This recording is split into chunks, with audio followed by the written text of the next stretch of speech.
Hi guys, welcome back with me again in this channel. On today's tutorial, I'm going to show you how you can easily create reverse effect in the CapCut mobile. So first, just add the video that you want to edit like this and copy it.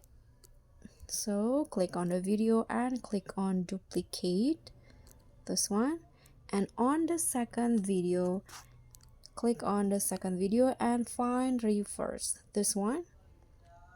So wait until CapCut finish reversing the video.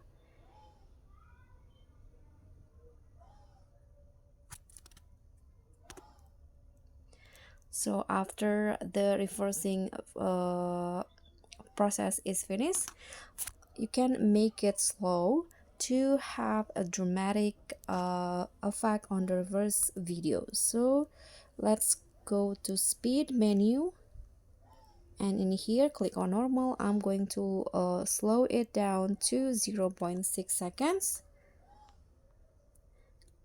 Now click on a check icon, and here click on the transition box and add the glitch transition, but this is optional. You can also not skip this part.